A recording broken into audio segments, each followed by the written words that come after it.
a la noche, con toda su inmensidad, nos hace sentir una tranquilidad infinita, y sin importar en qué parte te encuentres, siempre podrás ver ciertos cuerpos extraños y característicos, como el cinturón de Orión, que muchos aseguran que ya está Orión.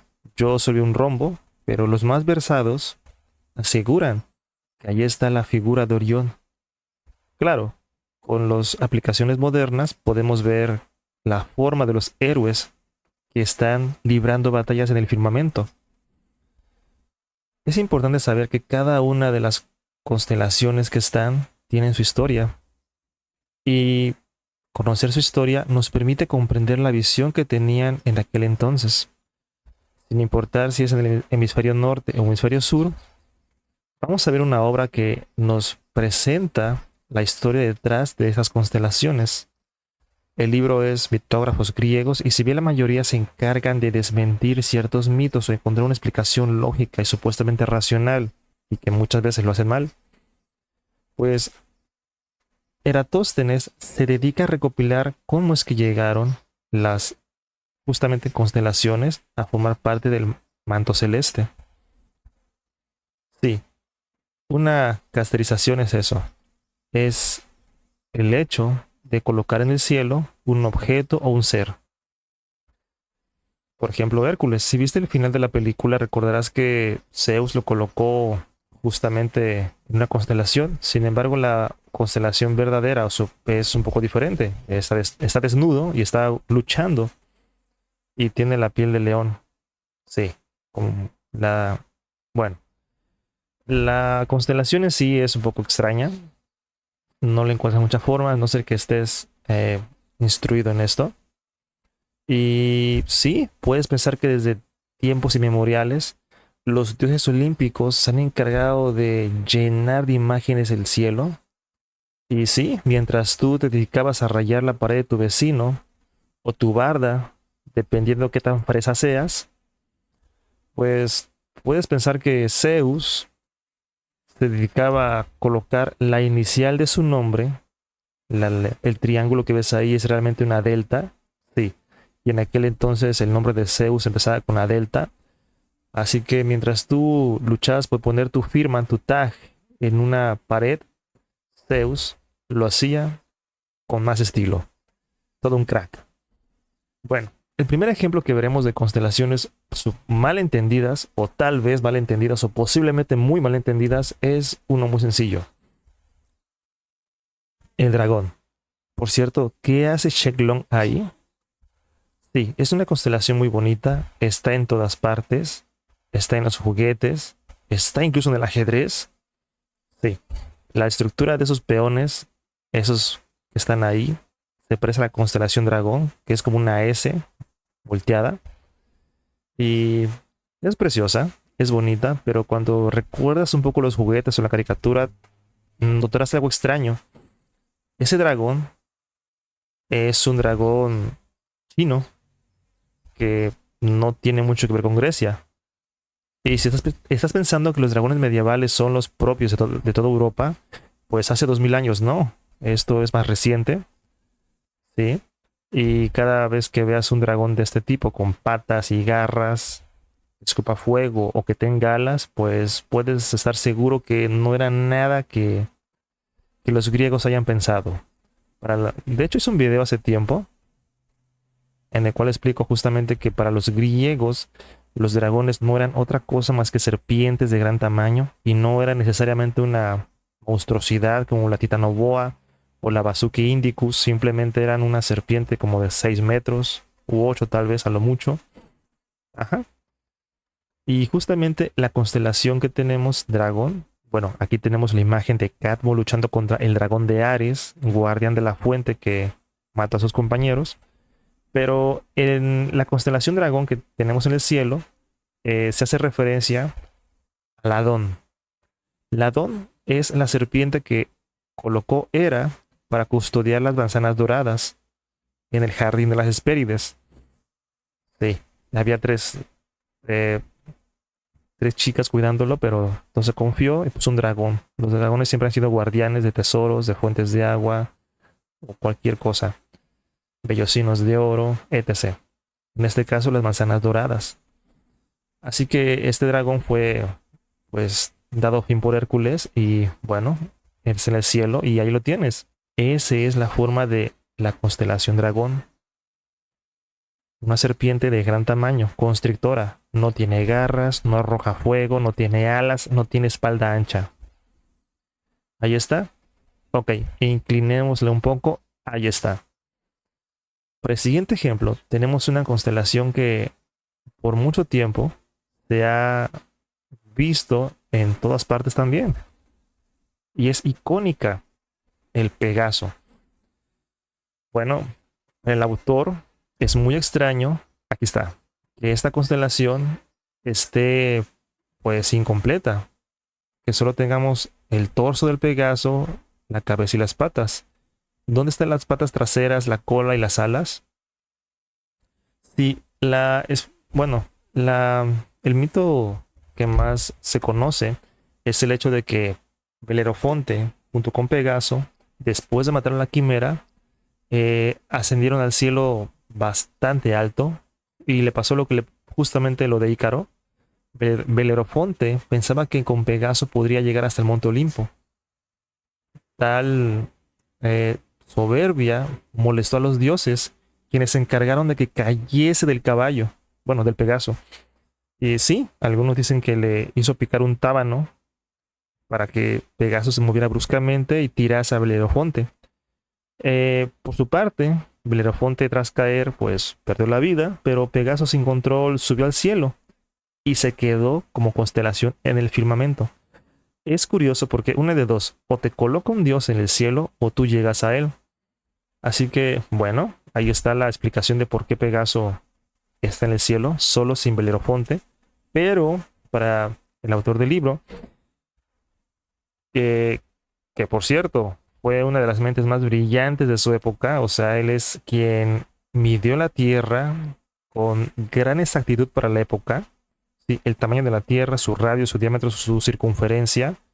También con esto pudo aproximar el tamaño de la Luna, la distancia de la Tierra a la Luna y de la Tierra al Sol. O sea, es una de las mentes más brillantes. De hecho, diseñó la esfera angular y también calculó el eje terrestre, la inclinación del eje terrestre. O sea, Eratóstenes hizo todo esto 235 años antes de Cristo. Sí, otra vez, 235 años antes de Cristo, sin calculadora, sin satélites, etc, etc. Así que vale la pena que tomemos en cuenta que lo que decía uno de los hombres más sabios de la antigüedad, que convivió con lo que se decía de estas constelaciones, y para él tenía más sentido lo que decían otras personas, en la cual sostenían que realmente se trataba de un caballo. Y que le pasó justamente lo que mencioné en el video de la verdadera historia del gato con botas, el cual mencionaba que en el principio no era un gato, sino una gata. Pues aquí también no es un caballo, no es un Pegaso, es un caballo, y no es un caballo, es una yegua. Y espera, vamos por partes. ¿Cómo empezó todo? Lo primero que tienes que saber es que los centauros no solo... Bueno, hay centauras. ¿Cómo? Sí, hay centauros hembras, se llaman centaurides. Los que juegan Magic sospecharán de esto. Miren nada más qué imponente se ve esta figura. Sí, digamos que Melanipe o Melanipa era la centaurida, hija de Quirón. Recuerda que Quirón fue el centauro que entrenó al héroe Aquiles y a otros más. Y en cierto momento Melanipa fue eh, seducida por Eolo y quedó encinta, por lo que se escondía de su padre para que éste no se diera cuenta. Sin embargo, justo antes de dar a luz, su padre se encontraba cerca de ella. Ella, asustada para que no la viese, pidió e imploró ser convertida en una yegua para que así no la reconociera. Y así pasó. Se transformó en yegua y su padre de momento no la reconoció. Sí, de hecho esta tragedia, este drama se ilustra mucho en una obra de Eurípides. Nos ha llegado esta historia porque se narra acerca de ella, no porque ella haya sobrevivido. Es decir, se perdió en el tiempo. Así que, bueno, ahí lo tienes. Y la historia de cómo llegó al cielo es que Artemisa se compadeció de todo esto y la colocó en el firmamento. Así es, pero cuando las colocó en el cielo, hubo que colocarlas desde la perspectiva en que estaba narrándose la historia. Es decir, cuando intentaba esconderse del padre en forma de yegua. Es por eso que podemos ver a Quirón en un extremo y a la supuesta constelación Pegaso, que para Erastótenes tiene más sentido llamarlo yegua, en otro extremo, pues se trata de Hipe, yegua, o Melanipa, su hija escondida, transformada, evitando a su padre. Así que, si bien Eratóstenes menciona que esta constelación no debería llamarse Pegaso, sino caballo, o, o hippie, yegua, pues tenemos que tener en cuenta que no sería lo mismo si fuese así. Dejémoslo así, ¿va? Dejemos el Pegaso por ahora y sigamos con el siguiente ejemplo. Ok, parece que los caballos son importantes, pero si hubiera una constelación que tuviera que ver con un caballo y que llamase la mejor constelación de todos los tiempos, una de las mejores, pues sería justamente Sagitario. No necesita presentación. Es estéticamente bellísima, imponente, sagaz, fuerte. Y por Dios, tiene representaciones tan artísticas que lo convierten en poesía pura. O sea, miren nada más, esto es bellísimo. El arco tiene adornos. Es fascinante. Tenemos la unión del hombre animal, es decir, tenemos algo muy, no lo sé, muy balanceado, muy fuerte, delicado al mismo tiempo. Y sí, las caricaturas lo saben. E incluso lo han hecho variaciones. Y los juegos también. Y también han hecho variaciones. Mira nada más, qué poderoso se ve este avatar. Claro, si tuviéramos un arquero común y corriente, no causaría el mismo efecto. Porque ya no estaríamos hablando de una dupla entre hombre y animal. Es decir, o ser humano animal. Estamos hablando de simplemente un ser humano. Ya sea una doncella, una guerrera, o incluso una diosa tan poderosa como Artemisa, con todo el cosmos bajo sus pies, no tiene el mismo efecto que un humano con la parte inferior hecha animal. Esto es poesía. Esto, ¿qué rayos? Espera, espera, espera. Pues sí, teóricamente cumple. Parte humano, parte animal. Sí, recordemos al dios Pan. Verás, el dios Pan, en cierto modo, juega un papel importante porque junto con la nodriza de las musas, Eufema o Eufeme, tuvo un hijo llamado Croto o Crotos. Eh, este es muy posiblemente quien está representado en el cielo nocturno. Así es, entonces puedes ver, la constelación tiene una cola, tiene unas patas delanteras y bueno, tal vez lo hemos entendido mal.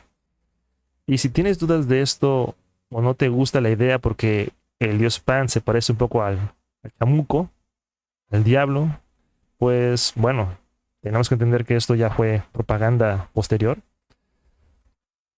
Eh, pues por si fuera poco, hay una prueba que nos indica que es muy probable que así sea.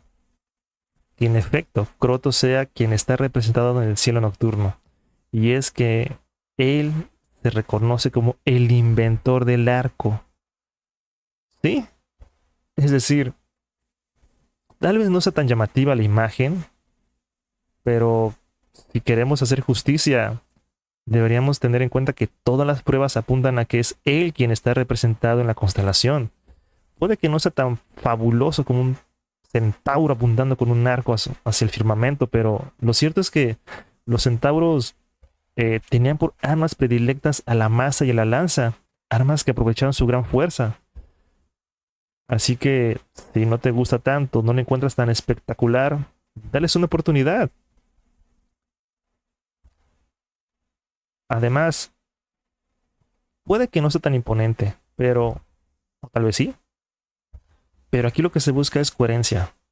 Así que la próxima vez que vas al cielo, piensa que tal vez entendimos mal los signos y que la estética una vez más se impuso sobre algunas cuestiones ah, mitológicas o lógicas o como lo quieras llamar.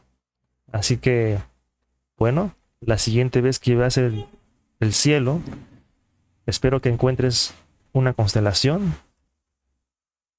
y puedas ver la forma que existe en ella.